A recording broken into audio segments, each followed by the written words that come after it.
क्या आप जानते हैं दुनिया भर में परमाणु ऊर्जा का सुरक्षित और शांतिपूर्ण इस्तेमाल सुनिश्चित करने के लिए एक ऐसी संस्था मौजूद है जो लगातार निगरानी और मार्गदर्शन करती है। जी हाँ, यही है IAEA, international atomic energy agency. हाल ही में इसके निरीक्षक ईरान के बुशेहर नामक परमाणु स्थल पर पहुंचे हैं, जहां पर वो उसका निरीक्षण करेंगे। इसी के बाद से यह संस्था दोबारा से चर्चा में बनी हुई है। लेकिन आखिर IAEA है क्या और क्यों इतनी महत्वपूर्ण है, चलिए जानते हैं विस्तार से। साल था 1957। दूसरा विश्व युद्ध खत्म हुए कुछ ही साल हुए थे। दुनिया ने हिरोशिमा और नागासाकी में परमाणु हथियारों की तबाही देख ली थी। परमाणु शक्ति अब सिर्फ बिजली और ऊर्जा का साधन नहीं रह गई थी, बल्कि विनाश और वैश्विक असुरक्षा का प्रतीक बन चुकी थी। इसी चिंता के बीच संयुक्त राष्ट्र और वैश्विक शक्तियों ने एक ऐसे संगठन की कल्पना की जो यह सुनिश्चित करे कि परमाणु ऊर्जा का इस्तेमाल मानवता की भलाई और शांति के लिए किया जाए। इसी सोच का परिणाम था IAEA। IAEA को अक्सर कहा जाता है एटम्स फॉर पीस, यानी शांति के लिए परमाणु। इसका मकसद साफ है, परमाणु ऊर्जा को विकास का साधन बनाना और इसे हथियारों की होड़ से बचाना। आज IAEA लगभग हर देश में परमाणु स्थलों की जांच करता है, रिपोर्ट जारी करता है और यह देखता है कि कहीं कोई देश गुपचुप तरीके से परमाणु हथियार तो नहीं बना रहा है। IAEA के 4 सबसे महत्वपूर्ण काम हैं। पहला है निरीक्षण और निगरानी, यानी सेफगार्ड्स एंड इंस्पेक्शंस। IAEA के विशेषज्ञ अलग अलग देशों की परमाणु साइट्स पर जाते हैं, वहां निरीक्षण करते हैं और देखते हैं कि परमाणु सामग्री का दुरुपयोग तो नहीं हो रहा है।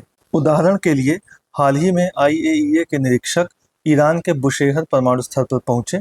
यह इसलिए जरूरी है क्योंकि ईरान पर लंबे समय से आरोप लगते रहे हैं कि वह परमाणु ऊर्जा का इस्तेमाल हथियार बनाने की दिशा में कर रहा है। दूसरा है शांति और सुरक्षा, यानी पीस एंड सिक्योरिटी। IAEA की एक बड़ी जिम्मेदारी यह है कि वह सुनिश्चित करे कि परमाणु तकनीक सिर्फ बिजली उत्पादन, चिकित्सा, कृषि और वैज्ञानिक रिसर्च के लिए इस्तेमाल हो। तीसरा है तकनीकी सहयोग, यानी टेक्निकल कोऑपरेशन। IAEA विकासशील देशों को तकनीकी सहायता देता है कि कैसे परमाणु ऊर्जा से बिजली बनाई जाए, कैसे रेडिएशन का इस्तेमाल कैंसर के इलाज में किया जा सकता है और कैसे परमाणु तकनीक का प्रयोग कृषि और खाद्य सुरक्षा में मददगार हो सकता है। चौथा है वैश्विक मानक तय करना, यानी सेटिंग ग्लोबल स्टैंडर्ड्स। यह संस्था सुरक्षा से लेकर पर्यावरण संरक्षण तक के लिए गाइडलाइन जारी करती है, ताकि दुनिया का कोई भी देश जब परमाणु रिएक्टर बनाए तो उसमें सुरक्षा मानकों का पालन जरूर हो। IAEA की संरचना क्या होती है? इसमें 2 बड़े स्तंभ हैं। पहला है जनरल कॉन्फ्रेंस और दूसरा है board of governance. General conference, इसमें सभी सदस्य देश मिलकर वार्षिक बैठक करते हैं और अहम मुद्दों पर चर्चा करते हैं। और बोर्ड ऑफ गवर्नेंस, इसमें 35 सदस्य देश शामिल हैं।